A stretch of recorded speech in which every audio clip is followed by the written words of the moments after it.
Nós queremos saudar a todos com a paz do Senhor Jesus. Esse é o nosso programa Personagens Bíblicos, que realizamos semanalmente aqui nos canais oficiais da Igreja Cristã Maranata. Nós estamos em uma série histórica e profética falando sobre os 12 apóstolos de Jesus. E hoje é que está aqui conosco o pastor Ian. Pastor Ian, paz do Senhor. Paz do Senhor a todos. Pastor Tiago, a paz do Senhor. Paz do Senhor, pastor Marcos. Paz do Senhor, pastor Edson.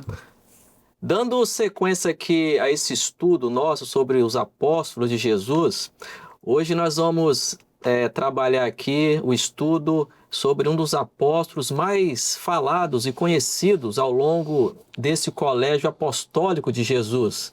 Hoje nós iremos falar sobre João, o apóstolo amado por Jesus. Queremos deixar aqui um texto base como referência para o nosso estudo, que está no livro de Marcos, capítulo 3, versículo 17. Você que está aí na sua casa, eu convido a tomar posse da sua Bíblia para juntos participarmos dessa leitura. E diz assim a palavra de Deus: Tiago, filho de Zebedeu, e João, irmão de Tiago, os quais pôs o nome de Boanerges, que significa filhos do trovão, André e Filipe, Bartolomeu e Mateus e Tomé e Tiago, filho de Alfeu e Tadeu e Simão, o cananeu, e Judas Iscariotes, o que o entregou. Interessante que esse nome João significa o Senhor é gracioso.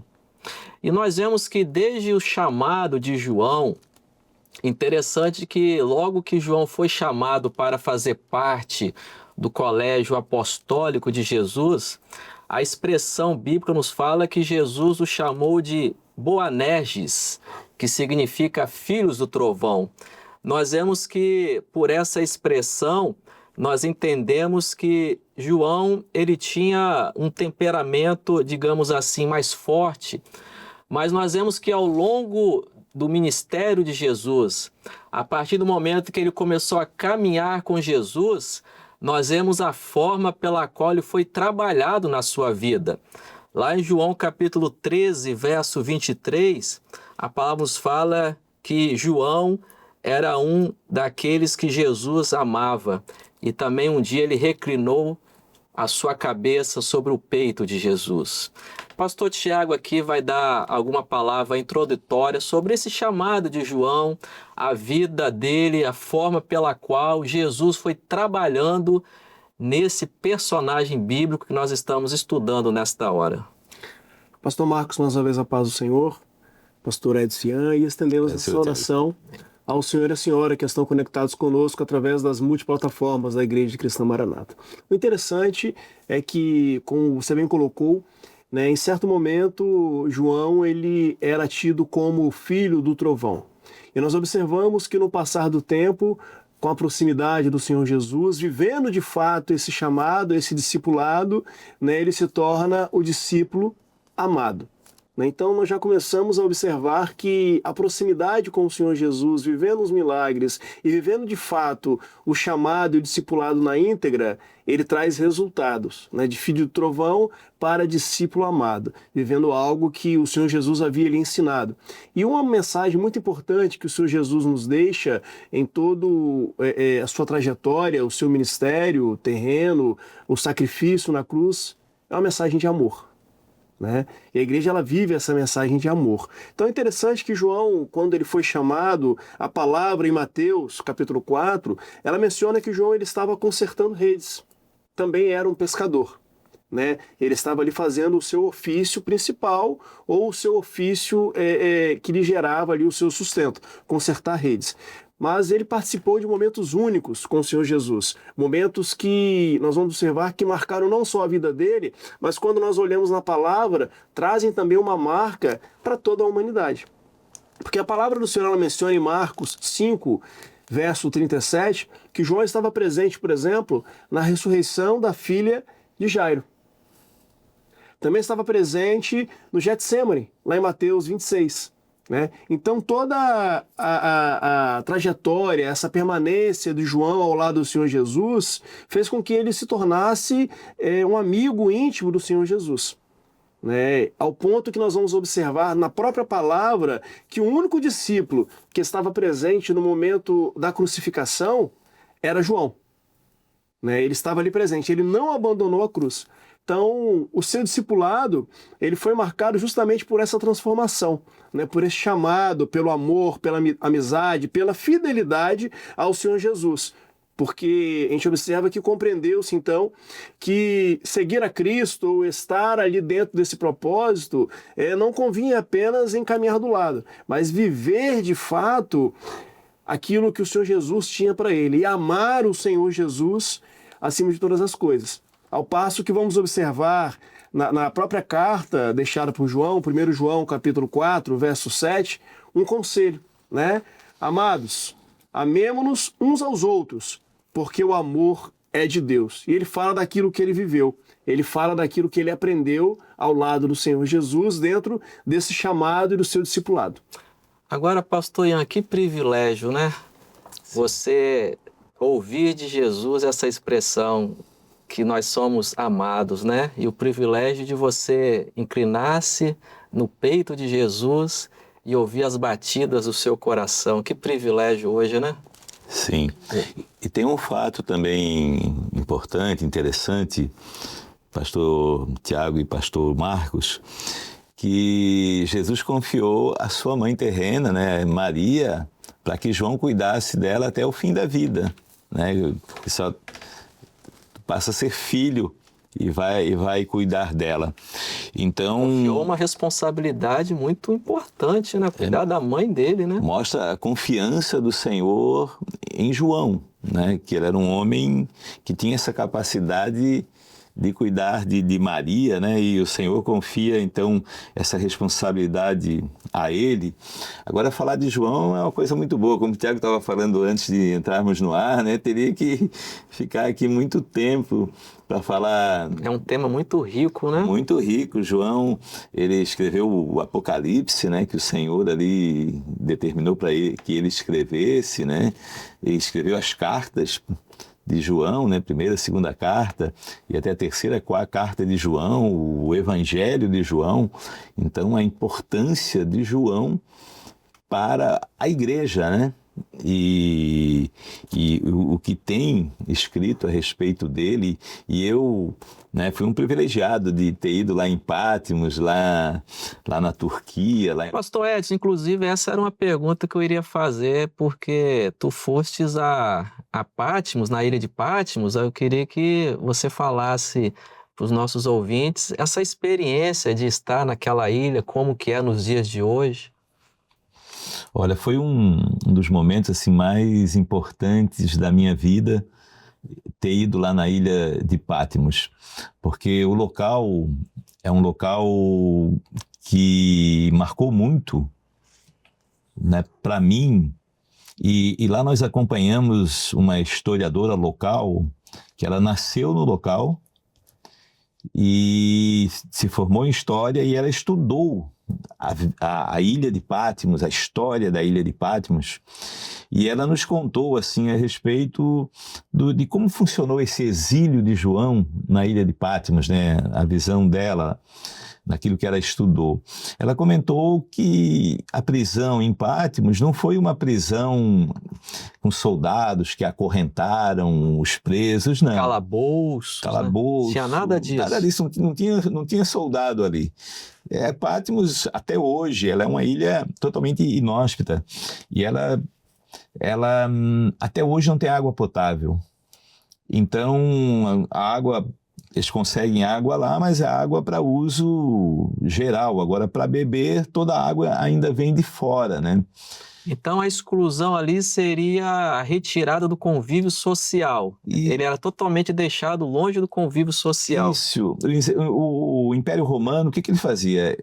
Ele usava a ilha de Patmos para jogar ali as pessoas que o incomodavam. Não eram pessoas perigosas, não eram bandidos, eram presos políticos e principalmente os Era uma cristãos. forma de calar as pessoas. Tirar da sociedade, né? E Calar a voz das forma pessoas. de diminuir aquela voz naquele momento. Exatamente. E colocava... João já tinha em torno de 85 anos quando foi colocado na ilha de Patmos. Já De era 85 idoso, a 90 anos. Então, jogar ele ali numa ilha inóspita, vai morrer. Mas já tinha outros moradores ali, né, outros presos, e até alguns historiadores contam que já tinha algumas colônias ali montadas de tantas pessoas que foram jogadas ali, né? Então, mas assim, lá tem uma caverna, a Caverna do Apocalipse, que é um local que se diz que ali João teve a visão, foi ali que ele escrevia, ali que ele escreveu o Apocalipse, ali que o Senhor o chamou, e de fato lá na montanha tem um local assim que é uma pedra, que ela tem uma caverna natural, e esse local então tem tudo para ser um local histórico ali que João se abrigava ali. E tem um local lá perto do porto, porque Patmos é uma ilha razoável, assim, o tamanho, não é muito grande, mas ela é grandinha, né? E tem perto de um porto que tem lá, é uma ilha muito bonita, né? Tem uma coisa assim interessante, tem um local que eles dizem que ali João batizava os outros presos, né? Então, diz ele que com o tempo ali, ele evangelizou e batizava os presos ali. Tem um local lá, se isso aconteceu ou não, não temos essa certeza, mas isso, né? Lá eles têm esse local. Outra coisa que me chamou a atenção, assim, como que ele sobreviveu na ilha de Patmos. Até hoje, se tu vai lá no porto e anda nele, os peixes só falta saltar na tua mão. Milhares de peixes rodeando ali, muito peixe. Então, certamente eles pescavam, pegavam de algum jeito, até que uma mão dava de pegar ali, de tanto peixe que ficava em roda ali do cais do porto. Hoje, imagina naquela época. Então, uma forma de sobrevivência, e João, ele conseguiu sobreviver, ele ficou ali na ilha por menos de 2 anos, né? Domiciano, o imperador romano, o colocou ali, né? O jogou lá para ele não incomodar mais ele, que ele queria construir o Domiciano queria ser adorado em vida. E aí João incomodava ele, que adoração só a Deus, né? E ele tirou João e exilou lá, mas isso durou menos de 2 anos. Depois o imperador Nerva trouxe ele de volta. Então, uma parte só da ilha de Patmos aí de João. Maravilha. Interessante, pastor Tiago, que para muitos o que aconteceu com João poderia até parecer um castigo de Deus, mas era um plano de Deus justamente para a realização de um projeto, não é isso? Para desvendar aos olhos humanos, né, algo que ultrapassa aquilo que o homem tem capacidade de compreender. Porque nós observamos, né, o pastor Edson, que ali naquela ilha, talvez João tenha tido as visões mais importantes, né, ou talvez a maior experiência que ele pudesse ter em vida, né? Primeiro ele vai para aquela ilha exilado como um castigo por não ter negado ao Senhor, por adorar somente ao Senhor e por anunciar aquele evangelho, né? Então ele é lançado ali, como o pastor Edson coloca, estava livre, ao contrário do que muita gente pensa, não estava acorrentado, não era um calabouço, era uma ilha em que ele vivia livremente. Mas interessante que ali naquele momento, a palavra do Senhor em Apocalipse nos fala que ele foi digno de ver o trono de glória, né? E quando nós colocamos no início, João ele vê o Senhor Jesus como ovelha muda, né, se cumprindo ali a profecia do profeta Isaías, né, indo para o matadouro, sendo crucificado, né, a profecia ela se cumprindo, mas em outra ocasião, João ele tem a oportunidade de ver então o Senhor Jesus já glorificado, coroado, o leão da tribo de Judá. Maravilha. Reinando ali no trono, né? Então, às vezes eu paro imaginando o que João viu, a grandiosidade, Edson, da visão que João teve, porque nós não temos palavras para tentar descrever aquilo que a palavra ela narra da visão que João teve, daquilo que ele viveu ali, a experiência que ele teve, né? Então, aquela ilha, aquele momento fez com que se cumprisse, de fato, a palavra do Senhor fez que se cumprisse de fato algo extraordinário na vida daquele apóstolo, que era o apóstolo amado do Senhor Jesus, que teve essa transformação, e daquele momento em diante ele se torna então testemunha, né? Ele testemunha daquilo que ele viu, ele testemunha daquilo que ele viveu. Ele não fala daquilo que ele ouviu falar, mas algo que ele vivenciou de fato. Interessante, pastor Edson, que na transfiguração de Jesus, João estava ali presente. Ele viu um Jesus glorificado. Quando Jesus ainda estava entre eles, Jesus deu-se a conhecer, né? Só que agora na ilha de Patmos ele viu uma visão mais ampla ainda. Ele viu o céu aberto, né? A nova terra, em um lugar que pela fé nós cremos que um dia nós veremos quando a igreja for arrebatada, né? E ele relata que foi uma voz, como voz de trombeta, chamou ele e diz: escreve isso num livro, né? Num primeiro momento. Num segundo momento, diz que essa voz, como de trombeta, diz: sobe aqui, João. E aí mostra toda a história da igreja. E depois, num terceiro momento, ele vê o Senhor sentado num trono, os salvos ali de branco. Então João, como o pastor Tiago falou aqui, teve uma coisa, ninguém teve um a experiência, né, que ele teve, né? Então mostra que o Senhor de fato tinha um amor especial por João, né? De mostrar o céu e mostrar todo o futuro profético da igreja. Ele vê com seus olhos. Ele vê o juízo, ele vê a glória futura da igreja. Veja bem, né, Apocalipse mencionando 22, né? E viu o novo céu e uma nova terra, né? Aí depois ele continua, né? E Deus limpará dos seus olhos toda a lágrima. Olha que grandiosidade nisso, né? Nós não temos palavras humanas para conseguir descrever aquilo que João viu, aquilo que João viveu, né? Revela ali de fato um plano eterno do Senhor de redenção para o homem, né, mostrando ali que haveria e haverá, né, o futuro da igreja, né, haverá um novo céu, haverá o cumprimento da promessa do Senhor, né, e nós aguardamos, né, almejamos ansiosamente para viver isso. Que maravilha também é a forma pela qual Deus se revela ao coração do homem, né? Deus muitas vezes escolhe lugares inóspitos para se revelar.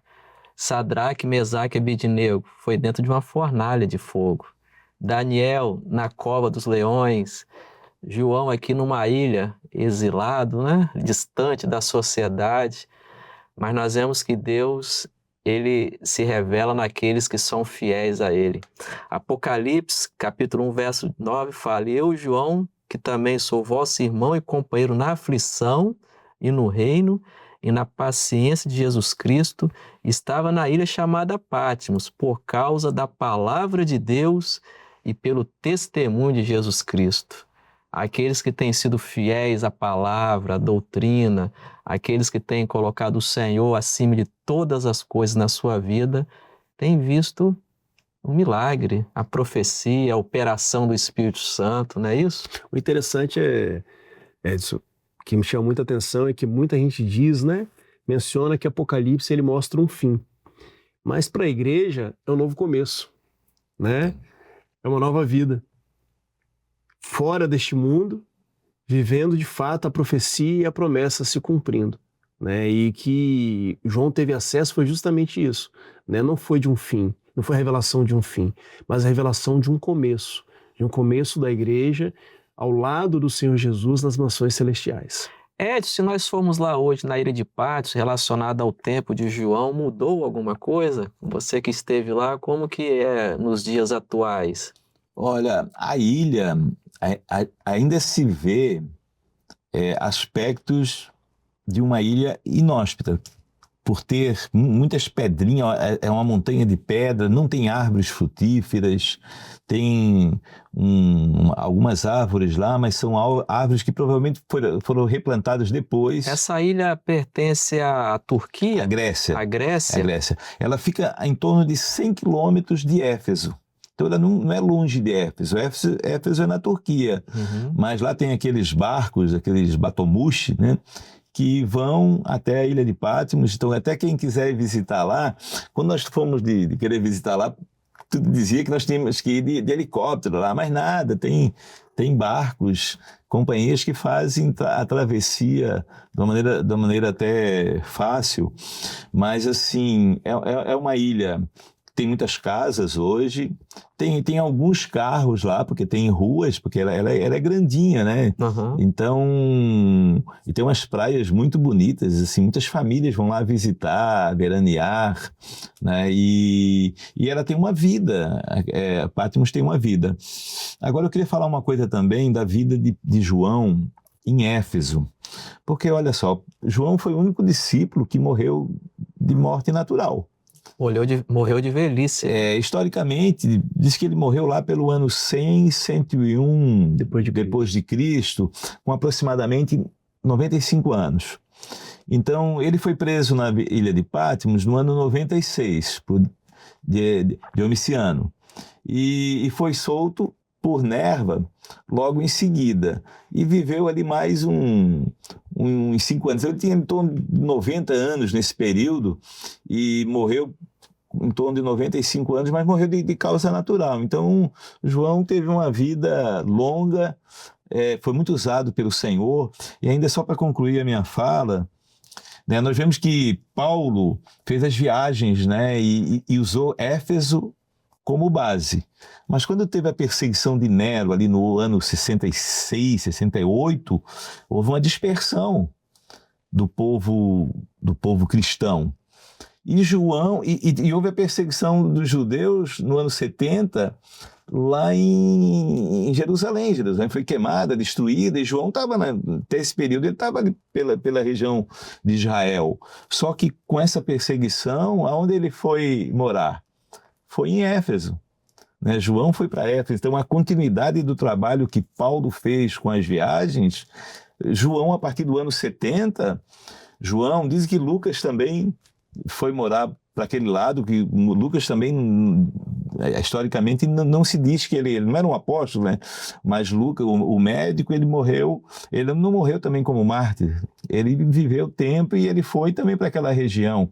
Então, se vê aí que Lucas, João, eles ali de 70 a 95 por ali, eles pregaram muito naquela região e usaram Éfeso e aquela região da Turquia ali como Pregaram a base. palavra até quando tinham forças, né? Como base. Lá tem um sepulcro lá que dizem que é o sepulcro de João, lá ali perto de Éfeso, né? Não se tem certeza que tem uma basílica lá, que também diz que é a Basílica de João, do lado tem um sepulcro, tem as imagens disso, mas não tem como garantir que exatamente foi ali. Mas foi naquela região que ele faleceu, isso é fato. Então nós podemos dizer que João foi uma espécie de coluna na igreja primitiva, né? Com certeza. Né? Evangelizando ali e de fato falando o que ele viveu, né? Do amor que ele viveu em Cristo Jesus. Amém, meus queridos.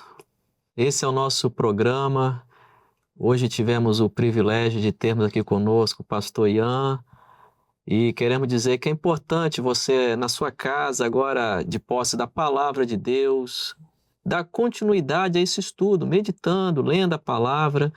Conforme sempre falamos, a palavra de Deus ela é viva e eficaz. A palavra nos fala: conhecereis a verdade e a verdade vos libertará. Que Deus possa assim nos abençoar. Desejamos a todos a paz do Senhor Jesus.